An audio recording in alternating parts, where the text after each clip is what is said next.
सुनिए thinking fast and slow की Hindi book summary और जानिए कब आपको फास्ट डिसीजन लेना होता है और कब स्लो, जिससे लाइफ की रिदम ख़राब ना हो और आपको सक्सेस मिलती रहे।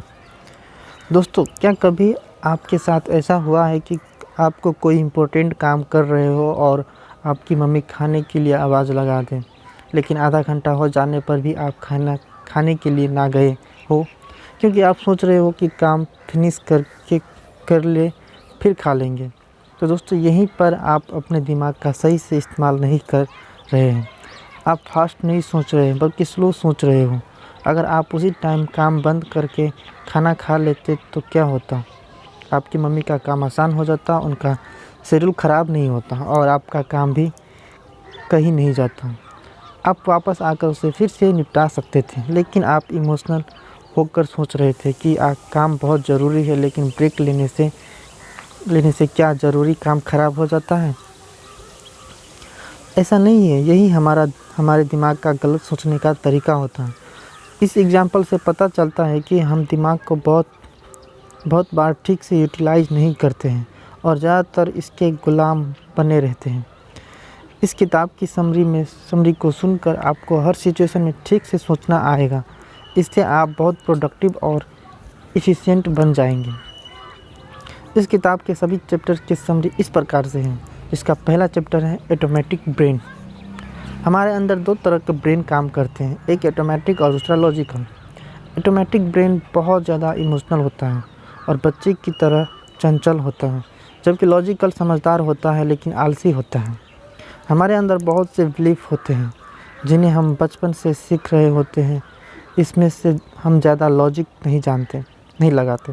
जो हमें बताया जाता है हम उससे पकड़ कर बैठ जाते हैं। हिंदू घर में पैदा हुए बच्चे को बताया जाता है कि ब्रह्मा, विष्णु और महेश भगवान हैं, जबकि क्रिश्चियन बच्चे को यीशु के बारे में बताया जाता है। वे बच्चे इन बिलीफ के साथ बड़े होते हैं। उन्हें अपने धर्म से प्यार होता है। उस समय के ये नहीं सोचते कि क्या सच में गॉड होता भी है।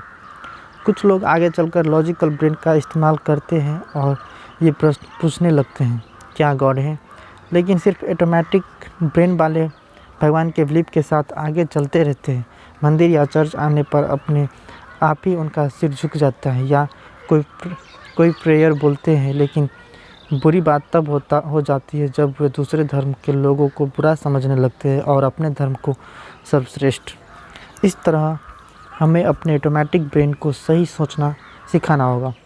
अगर ऑफिस में डांट पड़ी है तो कुछ लोग इमोशनल हो जाते हैं। उनका ऑटोमेटिक ब्रेन बॉस को ही गाली देने लगता है, जबकि उन्हें लॉजिकल होकर सोचना चाहिए और देखना चाहिए कि कहीं गलती उनकी तो नहीं है। अगर है तो उसे सुधार लेना चाहिए। ऐसे बहुत से एग्जाम्पल हो सकते हैं। दूसरा है हमारा लॉजिकल ब्रेन। सेकेंड चैप्टर में लॉजिकल दिमाग डेटा, फैक्ट्स और एविडेंस पर चलता है। फिर से अगर गॉड का ही एग्जाम्पल ले तो वो उस पर विश्वास नहीं करता, क्योंकि उसने कभी गॉड के होने का एविडेंस नहीं दिखा है। लेकिन इसका नुकसान ये होगा कि बुरा समय आने पर वह प्रॉब्लम्स के लिए किसकी तरफ देखेगा, किससे प्रे करेगा कि ये वक्त निकल जाए, और अगर ऐसा नहीं करेगा तो उसे डिप्रेशन और चिंता होने लगेगी। इसीलिए हमें अपने लॉजिकल ब्रेन को भी सही सोचने के लिए प्रेरित करना चाहिए। जैसे कहा जा सकते हैं, कुछ मर्डर अनसुलझे रह जाते हैं, उनका एविडेंस ही नहीं मिलता। ऐसे में ये तो नहीं बोल सकते कि मर्डर हुआ ही नहीं है। ब्रह्मांड बहुत बड़ा है, हमने अभी इसका 1% भी नहीं जाना है, तो गॉड को कैसे जान सकते हैं? ऐसे ही हमें बहुत बार इमोशनल ना होकर लॉजिकल होकर सोचना चाहिए। जैसे अगर हम दूसरे इंसान को इन्फीरियर मानते हैं तो ये सोचना चाहिए कि ऐसा क्यों है।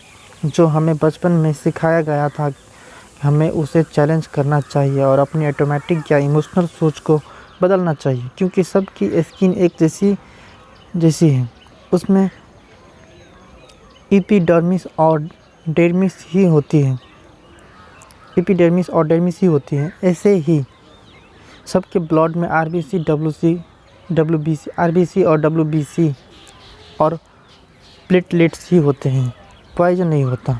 फिर भी लोग डिस्क्रिमिनेट करते हैं क्योंकि समाज ने बचपन से हमारी कंडीशनिंग ऐसी ही कर दी होती है।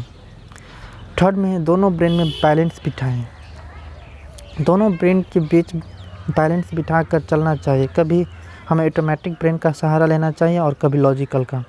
जैसे गुड हैबिट डालनी है तो हमें ऑटोमेटिक ब्रेन का इस्तेमाल करना चाहिए और किसी रिवार्ड के बारे में सोचना चाहिए और हैबिट को उसे लिंक करना चाहिए। जैसे एक्सरसाइज को गुड लुक से लिंक कर सकते हैं। इससे आप ऑटोमेटिक ही रोज़ एक्सरसाइज करने लगेंगे। बुरी हैबिट को छोड़ने के लिए लॉजिकल ब्रेन लगाना चाहिए। जैसे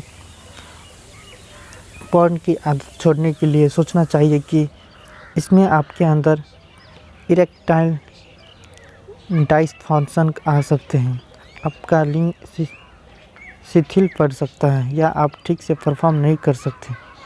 मेंटल शॉर्टकट कैसे बनाएं? फोर्थ में हमारा तो बहुत बार हम काम करने का शॉर्टकट ढूंढते हैं। कई बार ये ठीक भी होता है लेकिन बहुत बार गलत भी हो सकता है। शॉर्टकट का एक एग्जाम्पल स्लोगन या नारे बनाना हो सकता है। अपनी बात को कम से कम शब्दों में लोगों तक पहुंचाने के लिए लोग एक स्लोगन बना लेते हैं। इसे आप आम जनता तक मैसेज जल्दी और प्रभावी तरीके से पहुंच जाते हैं। लेकिन खामी यह है कि पीछे की सारी डिटेल्स का पता नहीं लग सकता। ऐसे ही किसी टीचर से पूछे कि कौन सा बच्चा सबसे होशियार है तो वो जल्दी से टॉपर का नाम बता देंगे, बिना बाकी बच्चों के दूसरी एबिलिटीज़ को एनालाइज किए। लेकिन हो सकता है आगे चलकर एक फेल हो गया बच्चा एक सफल एंटरप्रेन्योर बन जाए। तो सही मायनों में होशियार कौन होगा? इस तरह से मेंटल शॉर्टकट, जिसे हेरिस्टिक भी कहते हैं, सोच समझकर इस्तेमाल में लाए जाने चाहिए। नेक्स्ट है हमारा वीजेज से बचें। हम अपने दिमाग में बहुत से वीजेज बना लेते हैं, जैसे फलाना धर्म के लोग अच्छे नहीं होते या उस देश के लोग ऐसे होते हैं। ऐसे ही अगर एडवर्टाइजमेंट में बॉलीवुड का सेलिब्रिटी है तो हम सोचते हैं कि प्रोडक्ट अच्छा होगा, जबकि ऐसा नहीं है। महंगी गाड़ी से आदमी को ज़्यादा खुशी मिलेगी, ये भी एक मेंटल पीस है। इन सब विषय से हमें दूर रहना चाहिए, तभी सक्सेसफुल लाइफ जी सकेंगे।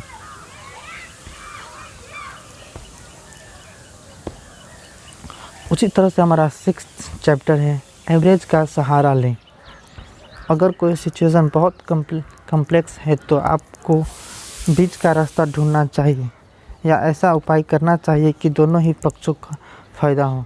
जैसे शेयर मार्केट में कुछ लोग सारी जमा पूंजी एक ही पैनी स्टॉक में लगा देते हैं और जल्द ही सब कुछ गंवा कर सड़क पर आ जाते हैं।